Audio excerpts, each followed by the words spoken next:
Hallo und herzlich willkommen auf Epic. Heute bei uns von Sightmark die Lowpro-Serie, der Laser.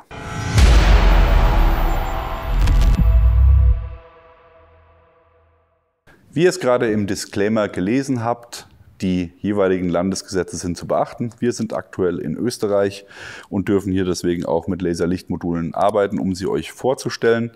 Haben hier eine Blue Gun. In dem Fall nachher zeigen wir euch das auch nochmal im scharfen Schuss auf der richtigen Waffe, auf dem Schießstand.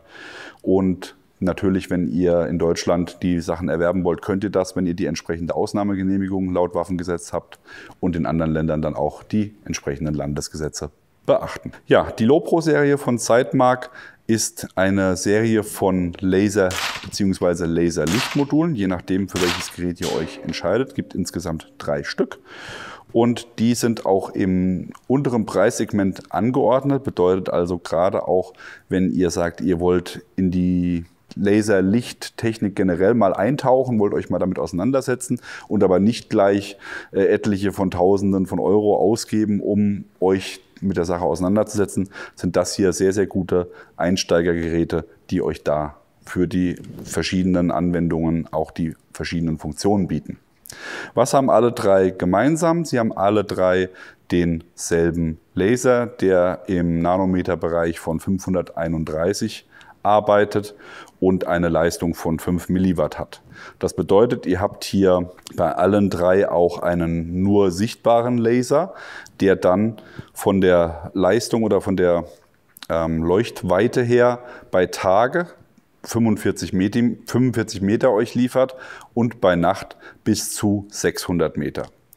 Da haben wir euch auch dann jeweils, wenn wir über das jeweilige Gerät sprechen, auch eine Aufnahme für euch gemacht bei Nacht, einmal nur mit der Kamera und zur besseren Sichtbarkeit auch des Strahls mit dem Nachtsichtgerät. Also nicht verwechseln, ist kein IR-Laser, den man nur mit dem Nachtsichtgerät sieht, sondern auch den Strahl einfach mit dem Nachtsichtgerät, dass man den Strahl besser sehen kann und nicht nur den Punkt.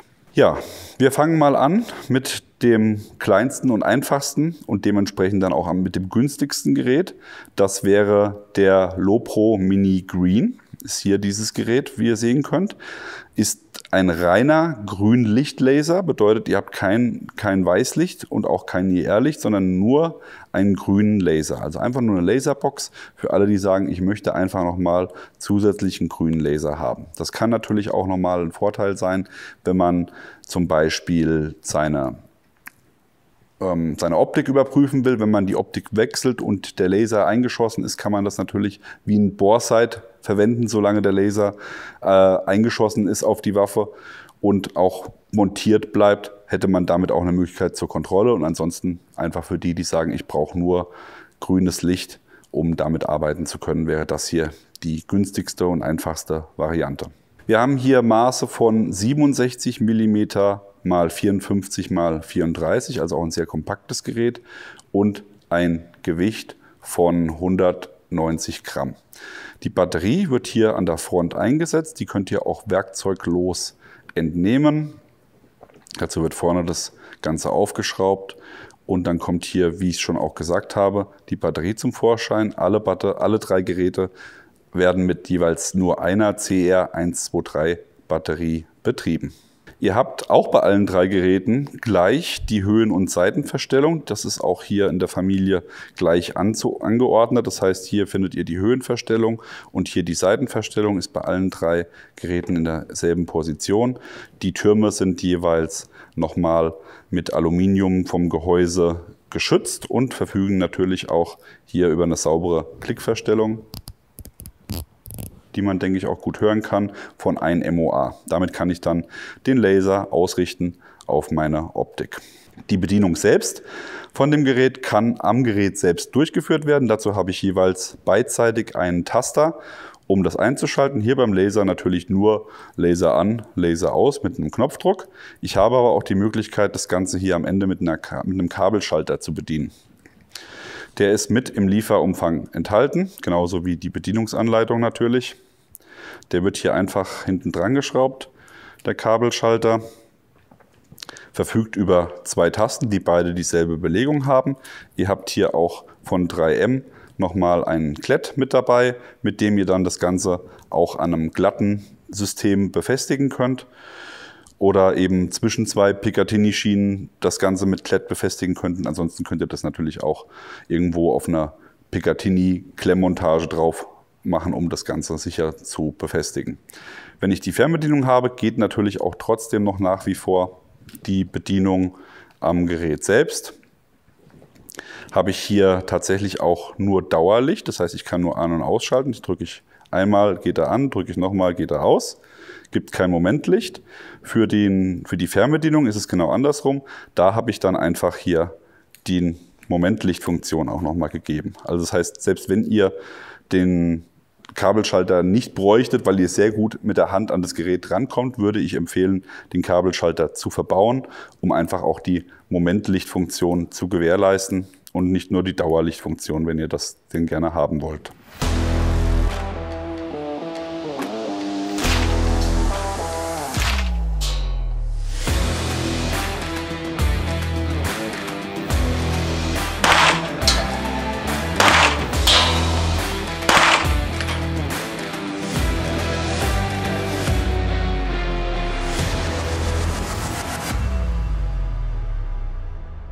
Ja, das war das einfachste Gerät der Serie.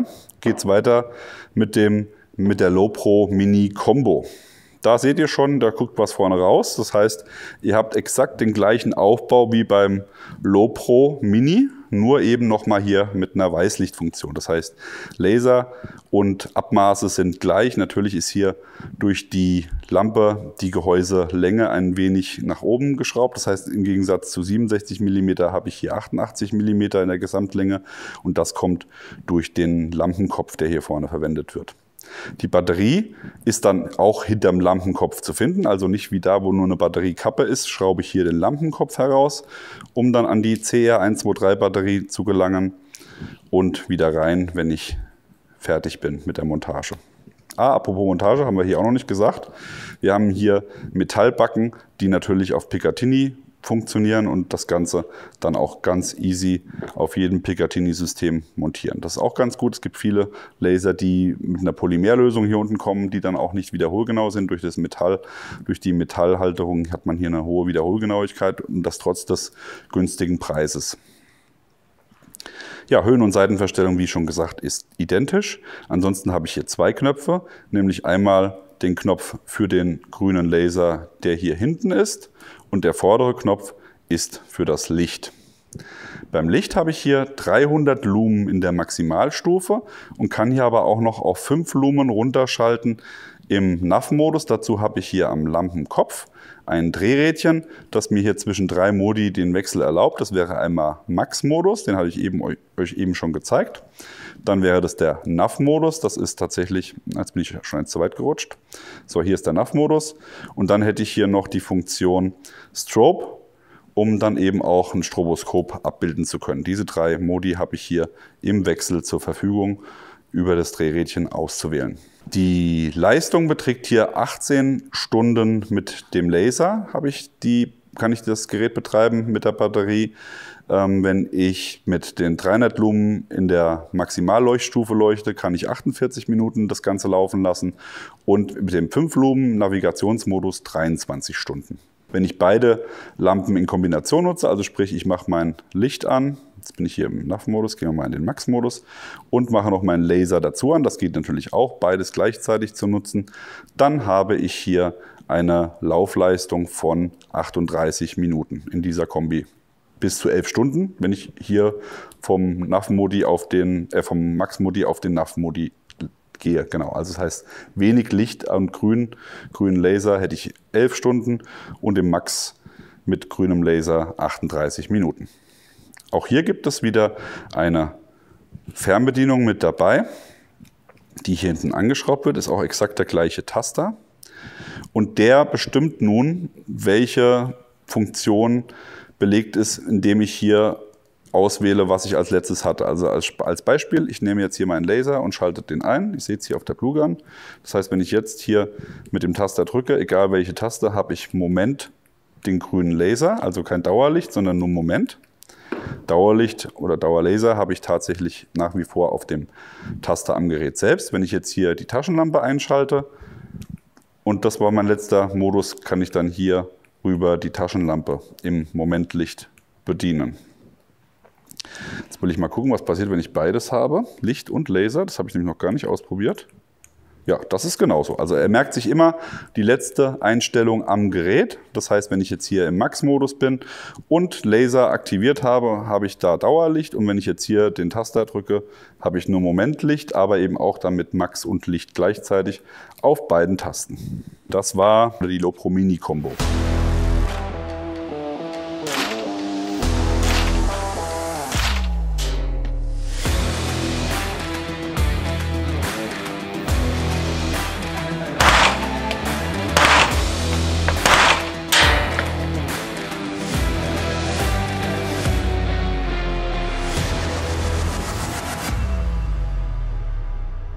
Kommen wir zur Lopro Combo. Das ist quasi das Flaggschiff der Serie. Das seht ihr auch schon hier an der Größe und natürlich kommt da auch ein bisschen mehr Gewicht auf euch zu. Hier haben wir 190 Gramm gehabt, hier haben wir 200 Gramm, hier haben wir dann 374 Gramm in der Masse. Das ist einfach nochmal ein größeres Gehäuse. Hier hat man aber auch viel mehr Funktionen mit untergebaut. Das heißt, ich habe wieder einen Laser und habe hier auch nochmal Licht. Und das Licht ist, wie man hier auch sehr schön an den zwei LEDs sehen kann, Weißlicht und IR-Licht. Also ihr habt einen IR-Illuminator, also einen IR-Strahler, einen normalen sichtbaren Laser und nochmal Weißlicht. Also 3 verschiedene Funktionen in einem Gerät. Die Bedienung erfolgt ebenfalls wieder über 2 Tasten hier. Von den Gehäusemaßen gehen wir einmal kurz von hinten nach vorne. Wir haben 114 mm in der Länge, 71 mm in der Breite und 39 mm in der Tiefe. Auch hier wieder Metall-Picatinny-Montage, um das Ganze montieren zu können.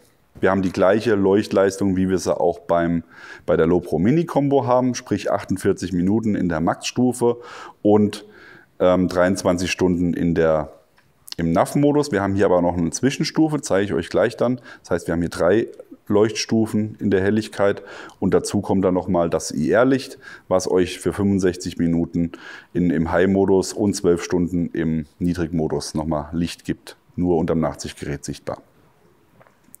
Gut, Laser haben wir erklärt, hinten drücken, Laser geht an, exakt gleich wie bei den anderen Geräten.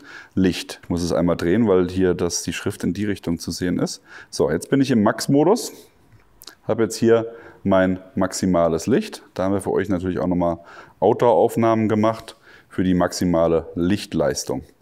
Dann sind wir hier im Medium-Modus, da ist das Licht einfach nochmal reduziert um die Hälfte, also 150 Lumen. Und hier nochmal im NAV-Modus mit 5 Lumen, das ist tatsächlich nur Orientierungslicht. Und dann kann man auch hier nochmal den Strobe-Modi anwählen, der auch das Lopro Mini hat. Hier habe ich ebenfalls die Möglichkeit, mit dem Kabelschalter zu arbeiten. Kann ich dann meinen Kabelschalter anbringen und genau wie bei den anderen Geräten auch, merkt er sich den letzten Modi. Das heißt, ich mache mal hier ein bisschen mehr Licht, dass wir da auch was sehen.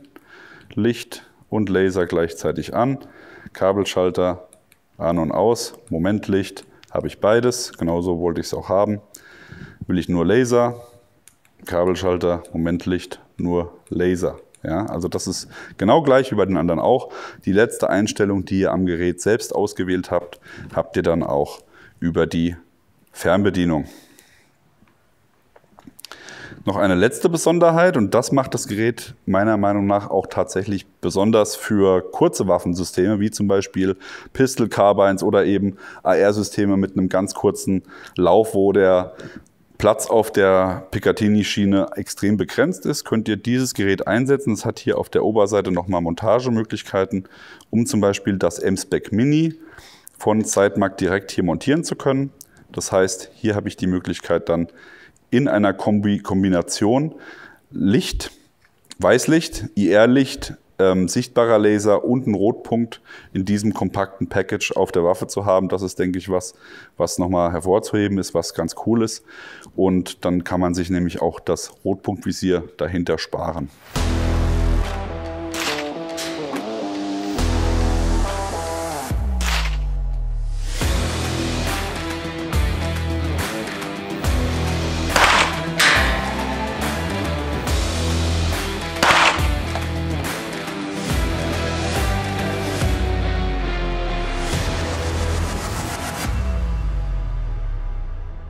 Kommen wir zur Zusammenfassung.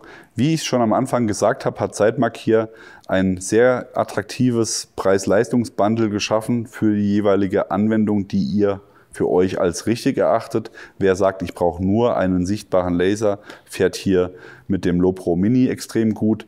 Wer sagt, ich möchte auch noch gerne Weißlicht mit dabei haben, möchte nicht nochmal eine Waffenlampe kaufen oder eben, ich will vielleicht später nochmal eine Waffenlampe dazu kaufen, kann mit dem Lowepro Mini Combo arbeiten. Und hier hat man das Ganze nochmal ein bisschen aufgebohrt, um auch zu sagen, für das Nachtsichtgerät auch nochmal, um Licht zu liefern, was andere nicht sehen können, die kein Nachtsichtgerät haben, habe ich zur Weißlicht-LED nochmal eine IR-LED mit dabei, habe einen grünen Laser und sogar noch die Möglichkeit, on top ein Rotpunktvisier zu montieren. Ich denke, damit ist der Einsteigerbereich hervorragend aufgehoben und von der Verarbeitung und Qualität ist dem Preis auch nichts entgegenzusetzen. Von daher auf jeden Fall eine Kaufempfehlung von unserer Seite für alle, die sich mit dem Thema mal auseinandersetzen wollen. Ihr bekommt die Produkte von Zeitmark überall dort, wo man Zeitmark-Produkte kaufen kann. Wir packen euch hier den Link zum Hersteller unten rein. Dann könnt ihr euch die Geräte auch nochmal im Detail anschauen. Was sagt ihr dazu? Habt ihr selber von Zeitmark Optiken oder auch gerne die Laserlichtmodule im Einsatz? Ich weiß, hier im deutschsprachigen Raum ist es wahrscheinlich so nicht 50-50, aber die Deutschen haben das mit Sicherheit nicht so wirklich, aber dafür das EU-Ausland. Schreibt uns gerne mal in die Kommentare, was ihr davon haltet und wie ihr die Geräte selber nutzt. Das würde uns sehr interessieren. Ansonsten, wie immer an dieser Stelle, liken, Abo, Glocke klicken. Wir sind raus. Bis dann, macht's gut. Bye, bye.